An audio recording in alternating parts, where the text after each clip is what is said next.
You're watching the Battered Fans Network.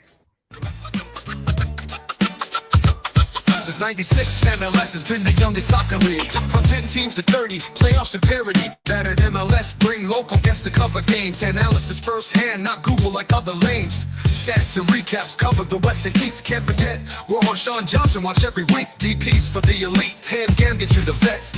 Playoff trees as American as it gets. It's time to turn off the world, grab a drink and let's go. We're Battered MLS fans, so lock in on the show.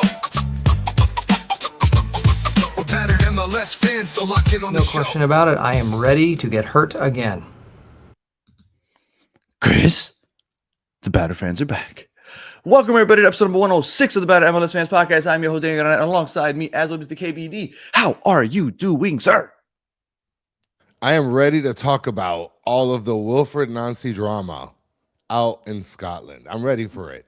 Yes, so obviously we are recording at a very unique time. It is 6 a.m. here in the States, but we wanted to get a take from this Wilfried Nancy saga that it feels like, because it was very surprising to me. The fact that he went over to Celtic, which I thought was great, right? Everybody wants a big move to Europe. He went over there, but it felt like every single game was being dissected by MLS fans or MLS haters. And it felt like every performance, whether they won or lost, it was an indictment on the MLS. But we wanted to kind of just get a perspective from somebody that actually follows Celtic. So we have Alan from the Huddle Breakdown, which is a Celtic-specific podcast. He's joining us from Scotland, which is the reason why we're starting here at 6 a.m. Because it's, I believe, 11 a.m. over there in Scotland. It's 11 in the morning over there, yep. So he's going to join us to kind of give us a little bit more insight on Celtic and Wilfried Nancy and his short stint. So without further ado, let me bring Alan on here. Alan, how are you doing, sir? Yeah, good morning. Good morning, Daniel. Good morning, Chris. Thank you for having me on. Doing very well. Looking forward to getting into this because it's been a sad tale. I have to say, it's been a sad tale. So, Alan, the thing is, like Danny mentioned, I mean, I was following Wilfried Nancy straight over there into the Scottish Premiership. Saw you guys were sitting like in second place. I said, looking for a coach in second place. What's happening over there that you guys are looking for a coach in second place? I mean, I don't know if you can maybe give a little bit of context into like what he was stepping into, because that just seemed kind of odd to me.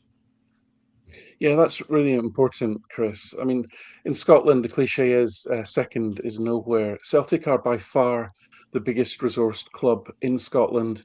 It's been champions for most of this century, and that really is just an outworking of the fact that we have the most resources. So Celtic fans kind of expect to be in first position because of that. It's just the financial realities of football. You go around any soccer league in the world, and the team with the highest wage bill will generally win that league, especially in Europe. I know you have wage caps and so forth in the MLS, but in Europe it's more open, less restrictions, and the team with the biggest wage bill will generally win. Celtic are much bigger than any other club in Scotland in that respect. So second is having a bad season. The previous manager had left because he'd effectively fallen out with the ownership group, and they'd parted ways. And then we had an interim manager. And again, I want to give you some context because it's really important to understand where Celtic is as a club and what Wilfried Nancy walked into. So that interim manager was a guy called Martin O'Neill. Martin O'Neill is 73 years old. He had managed Celtic at the beginning of the 21st century, and he'd really woken up Celtic from being in a slump during the 1990s. And the new modern Celtic really began under Martin O'Neill's leadership.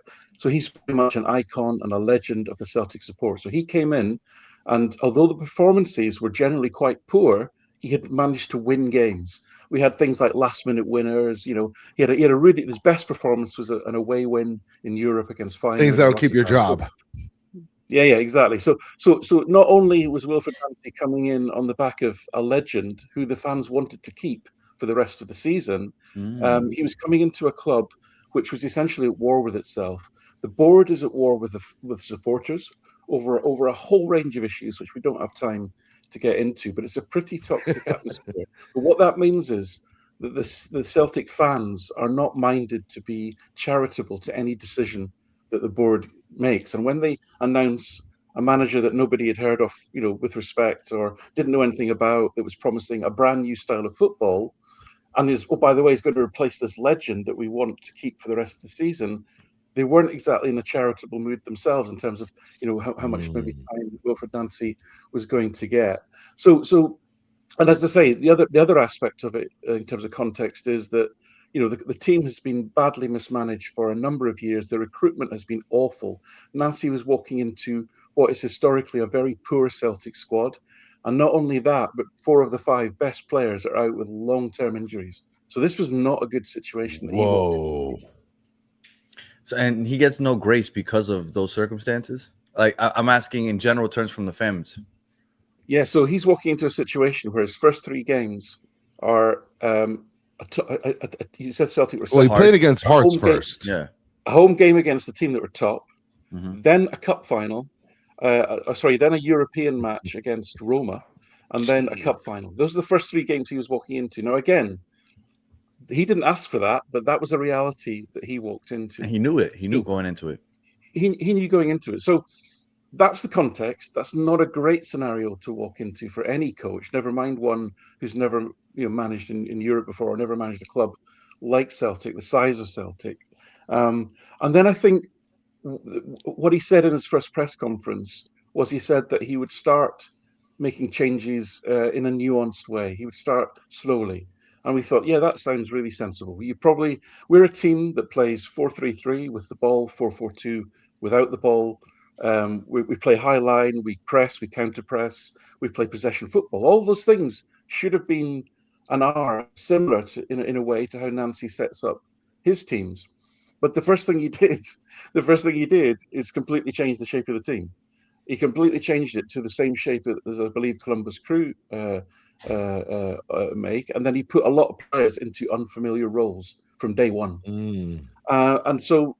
And then in the first half, in that first game against Hearts, there were moments when the football was thrilling. It actually looked really good.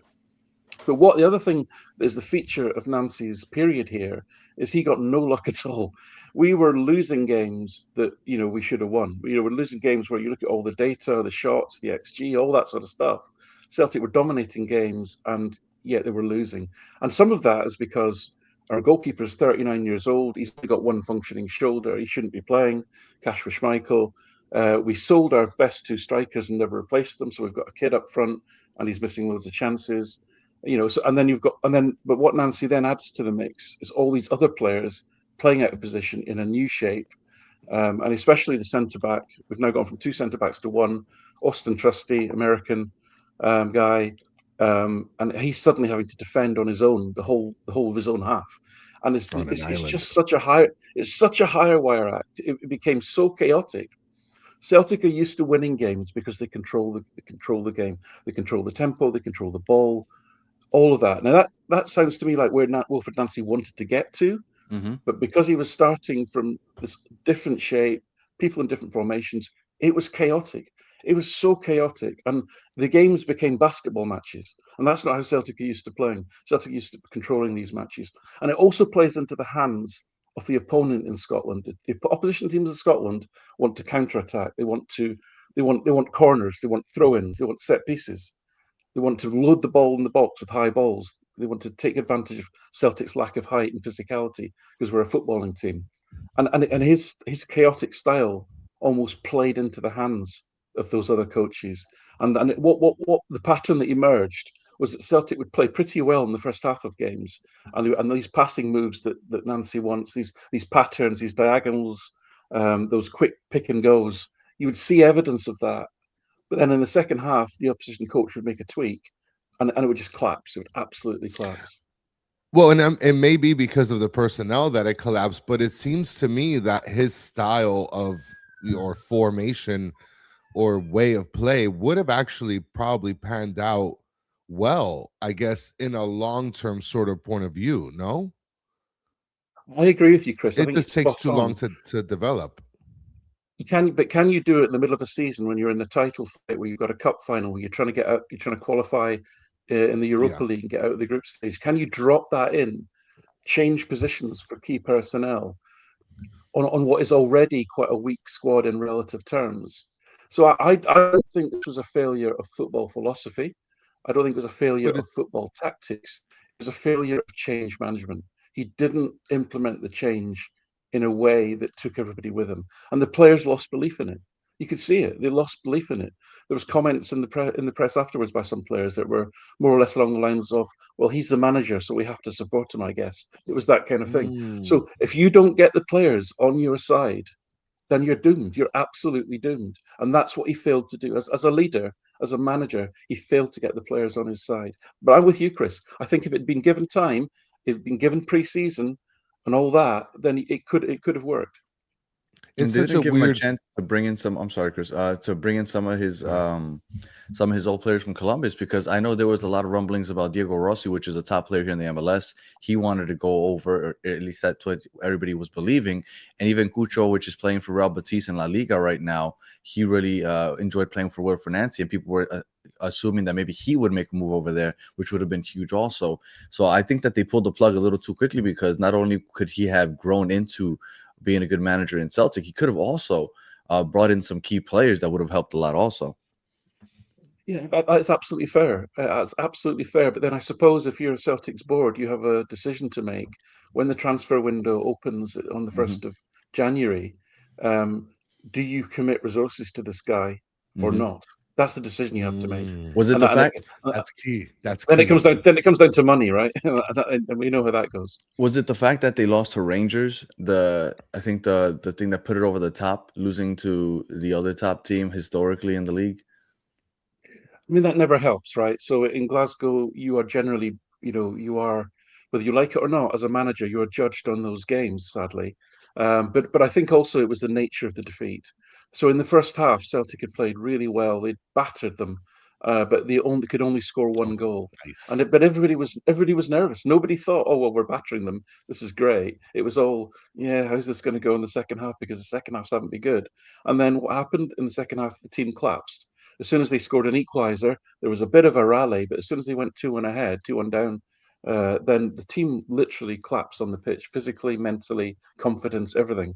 It just collapsed, and it looked like there was kind of no going back after that. Sadly. So then what? No, go ahead, Danny. I'm sorry. No, mine is going to be like a finalizing question. So go ahead. Well, my question is because after four losses, and then he finally helps to pick up 2 wins. I saw those games, or at least the highlights. Seemed like the team was ecstatic. I mean, one of the players who's been with Celtic have been there forever, and apparently he got like a really important goal in his career. Geez, I forgot what the guy's name is. Yeah, James Forrest, yeah.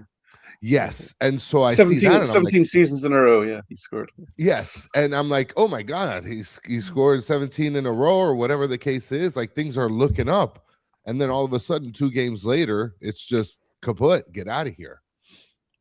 Yeah, I mean, sadly, those 2 games, the more that the data set grew, the more those 2 games looked like the outliers. So the game against Aberdeen have just sacked their manager, by the way. that's what a state they're in.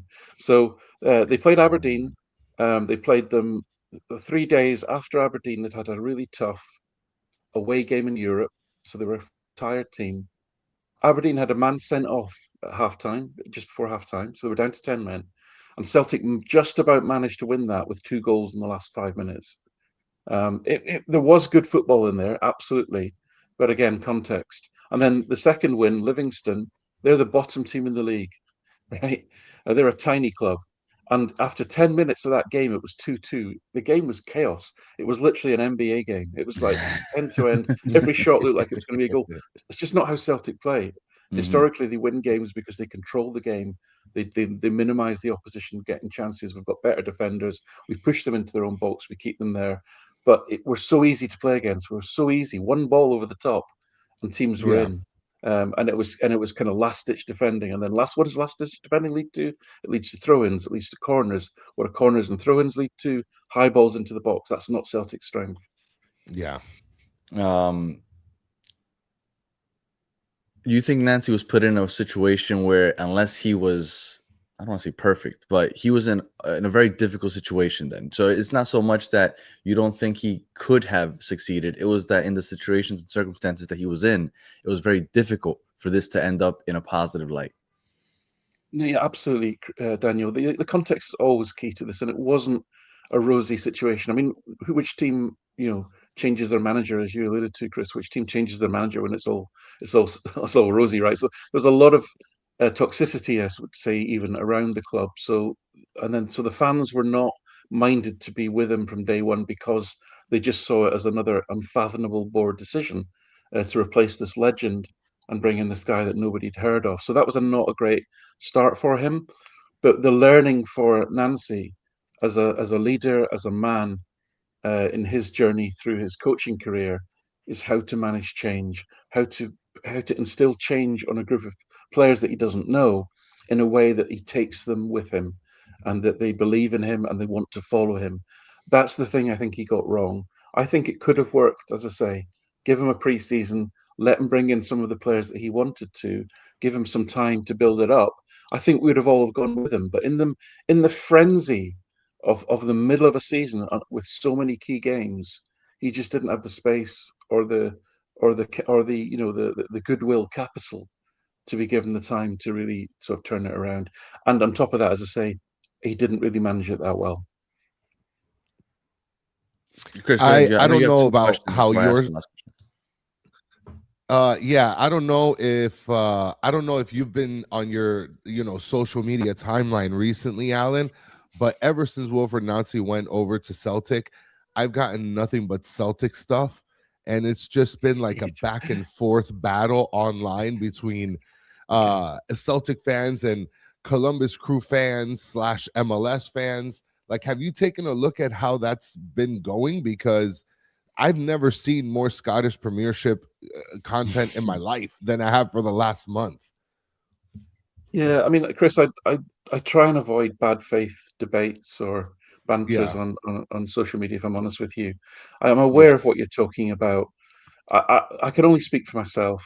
The MLS, if I'm a data guy, right? MLS Yeah. is by some distance higher ranked league than the Scottish Premier League. So I would be respectful of the MLS, of the standard of the players, of the coaches, etc. I think it's a very different competitive environment, as I say. It I is. think you have to understand, no relegation, so many teams getting into the playoffs, and therefore both of those things tend to reduce jeopardy and reduce pressure a little bit on players and Absolutely. coaches, I suggest. And I think that It I does. think you have to understand how that dynamic doesn't really translate into a European context, where you've got all these historical rivalries. Only one team can win the league. There aren't these playoffs. There's a risk of relegation.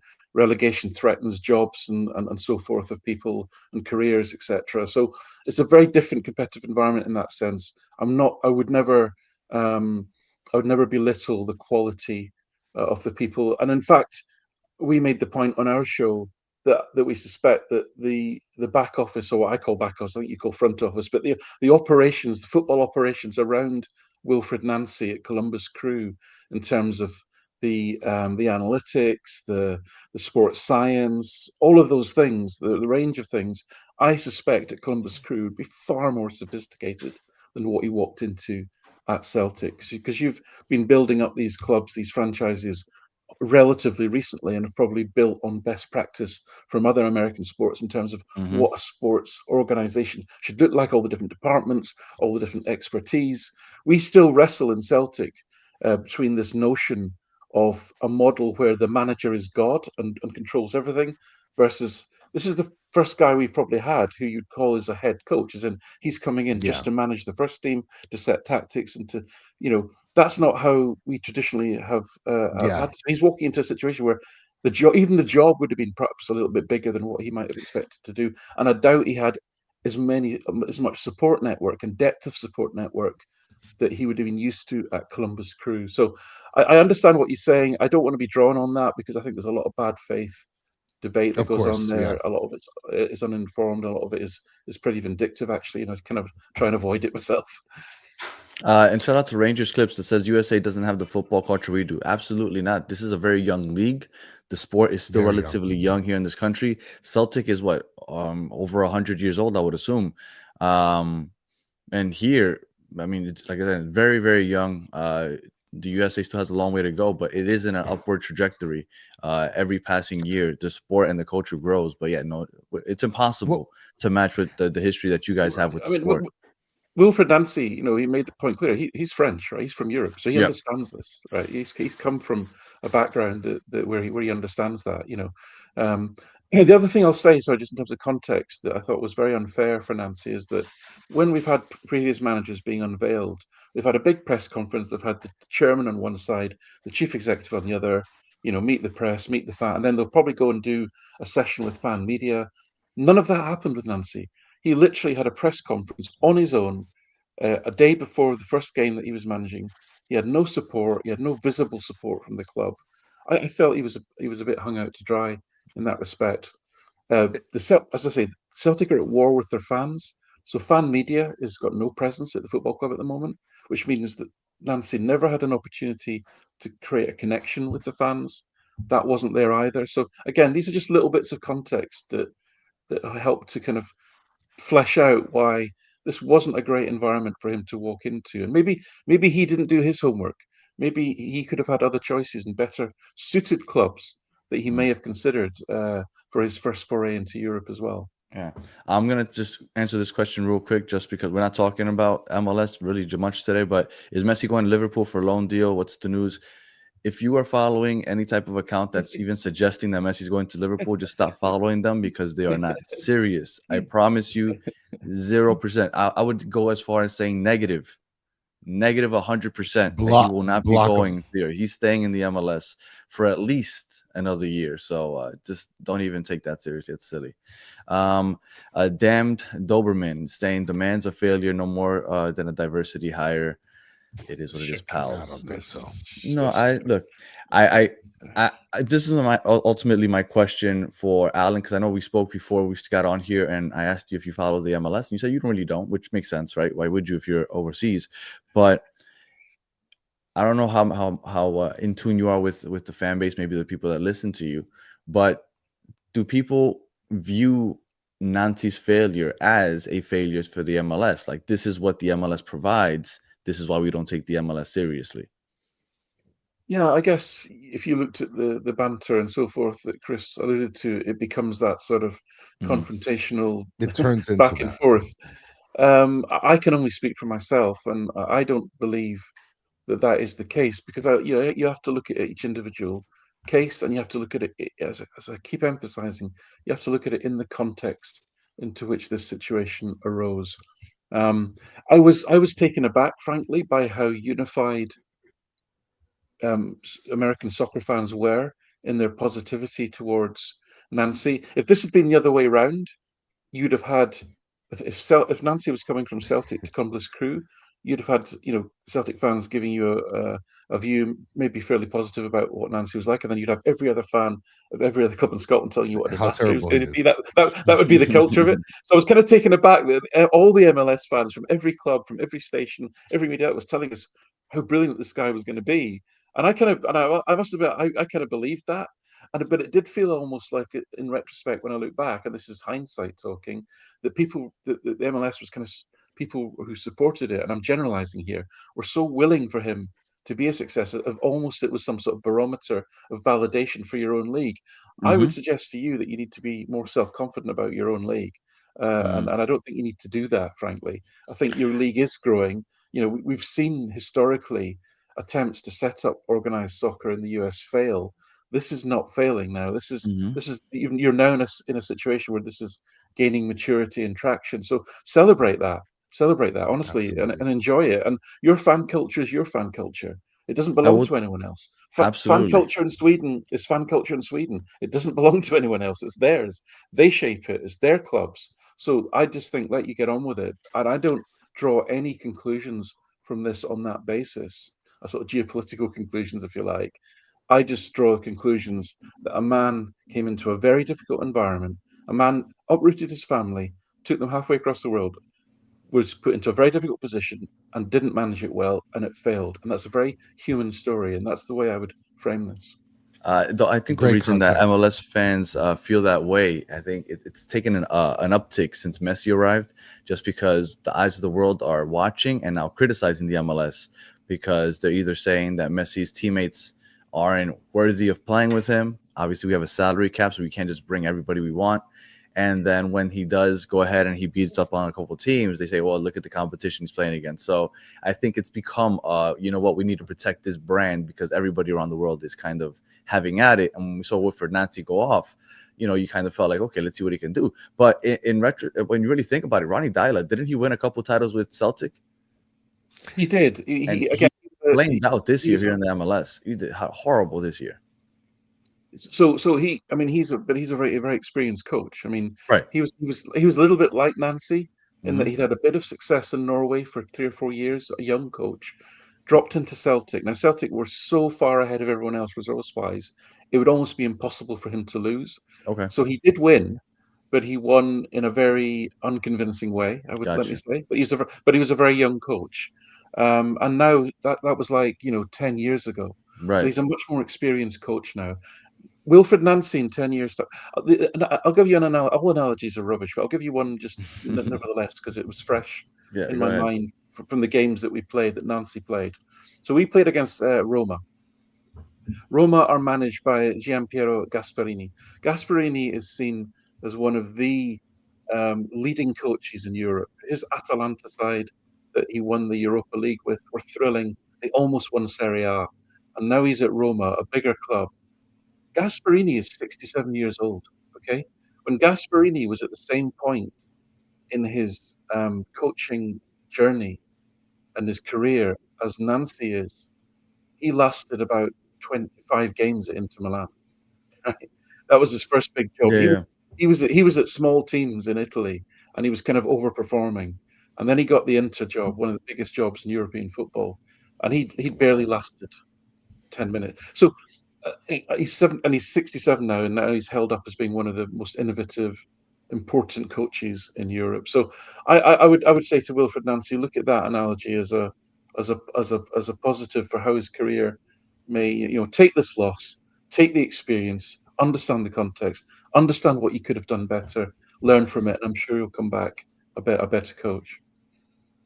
I just want to mention before we finish up, Danny, Mike from that covers Vancouver Whitecaps with us on AFTN.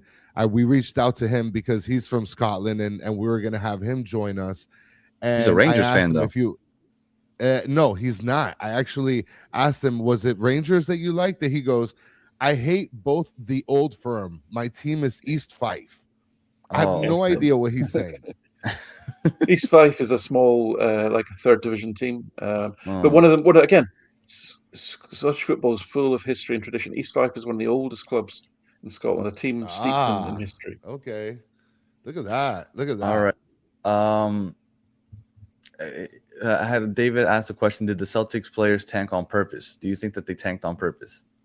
No, these are professional players. They're used to winning trophies every year. They expect to win trophies every year, and therefore they will hold the coach to a high standard in that regard. What tends to happen with professionals is when they're under stress like this, or maybe they lack a little bit of belief in what they're being asked to do, is they tend to over-try. They tend to try too hard. Yeah. And actually, we were running out of gas a little bit in games because I think players were almost running around Exerting themselves. recklessly rather than not trying. It was the opposite. But both of these are stress indicators and are not good things, right? I'll ask this one last question, and then Chris, you can have at it with. I know you have a question.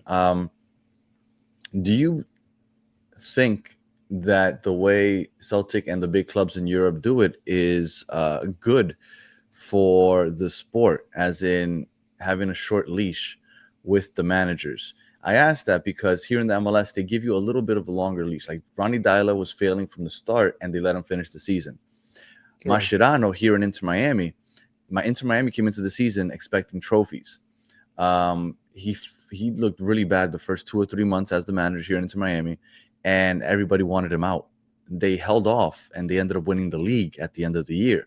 and we kind of feel confident in him now. We feel like he kind of grew into the job. But I feel like in Celtic and other big clubs, they don't give you an opportunity to grow into clubs. Do you think that there is some merit to holding off, or are you? I mean, that's the way it's always been, and that's kind of what you expect to stay in Europe or in Celtic. Yeah, again, you can't overgeneralize because different circumstances. So a club like Celtic, where you really are expected to win every single game, and I can't emphasize how different that is to most clubs in the world. Never mind MLS. You're expected domestically. You're expected to win every single game. If you draw 2 games in a row, right? People are starting to look at this very Really? critically. Like, is That's that it's that's that I mean, extreme? that's I mean, the it's either resource gap. Celtic or That's the Rangers, resource gap. right? I mean, that's the way it is. So that is a very difficult environment for anyone to operate in, and for players, you cannot coast, you cannot give 99% in one game. You can't do it. You have to be on it every game. You have to win every game. And by the way, these clubs that Celtic are playing, they're much smaller, but they know how to play Celtic, and they will do everything they can to make it as difficult as possible. They know every trick in the book because we play 4 times a season, right? So they have plenty of practice at stymieing Celtic, at making things difficult for them. But I think your general point is true. I think within Europe, especially, coaches are getting sacked quicker than they probably ever have. I mean, our ex-manager Ange Postecoglou, he lasted 7, 8 games at Nottingham Forest. I mean, that was a disastrous hire, by the way. They went from one guy who played counter-attacking defensive football to Ange Postecoglou, extreme attacking football. It was a ridiculous appointment. But yeah, so this is definitely the trend. I don't think it's particularly healthy, but the rewards now, the monetary rewards, are so great in terms of getting into European competition. And the second thing is that if you look at England, the English Premier League, probably the most important, certainly the most moneyed league in the world. Yep. It's mainly owned by American venture capital, and yourselves, guys, these people don't have patience. It's make me money. It's not even winning football matches. Right. Football matches are the route to making money. These guys want to make money, so win football matches to make me money, or you're out. And that's increasingly. I mean, even the top teams in Italy, Milan, Internazionale, they're both American owned now. This is something which is becoming pervasive amongst top clubs in Europe, and the dynamics are changing in terms of what the ownership expects, and therefore the patience also reflects that. All right, Chris, you got anything else? Well, I was just going to bring up this question, but you kind of touched on it already. A question for Alan: did the last coach get sacked, or did he leave to go to another club? I mean, what is O'Neill? He's back, right? Yeah, well, O'Neill was only an interim. I mean, he's 73 years old. The guy hasn't managed a football club for like 9 years. So right? he's just like he's break the emergency glass kind of guy that you bring when there's a fire. Brendan Rodgers was the coach who resigned, got sacked. He has taken up a role in Saudi, so he's gone to a Saudi club. So who's managing now? Who's Celtic? Yeah. We've got Martin O'Neill back. So Martin O'Neill. Oh my God! I'm sorry, I didn't realize they brought him back again. Yeah, they put him back again, but they've said to him, right, you've got it till the end of the season. Oh, okay. So that's kind of sensible, unless you draw 2 games in a row. Well, this is the problem because the same. Yeah, Daniel, we're laughing, right? But the same structural and contextual problems that Nancy faced are there today. Yeah. But I guess Martin O'Neill is a very experienced guy. Yeah. He knows the club inside out. He knows the league inside out. He can probably navigate some of those things a little bit better than Nancy. Yeah, for sure. Could, he's accustomed to it for sure. Well, Alan, appreciate you taking the time to join us all the way from Scotland. We wanted to get the insight, and I think we could have gotten any better than what you gave us. So much appreciated. If anybody wants to hear about Celtic or Scottish Premiership, let everybody know where they can find you. Yeah, so the Huddle Breakdown, huddlebreakdown.com. We have a Substack, articles, podcast. We do 2 a week. Please join us. We do one free-to-air podcast every week that anyone can see. So please come along and join us on YouTube, Spotify, wherever you get your podcasts. Huddle Breakdown. Come and look at us. And we do a lot of stuff on opposition teams, by the way. So it's not just Celtic, because guess what? We don't operate in in a vacuum, and actually other teams are often more interesting than Celtic. So we like to analyse them as well. So please come and join us. It'll be great to have some American fans along as well. Absolutely. Chris, you have any final words?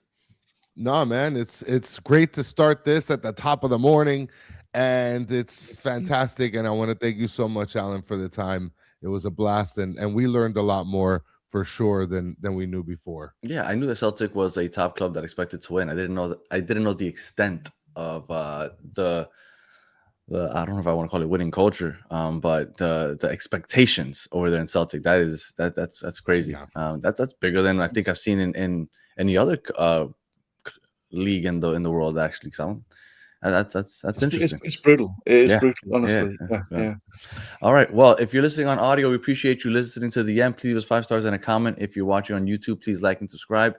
And we will be back tomorrow night, Thursday night, talking some more MLS. So until the next one, have a good one.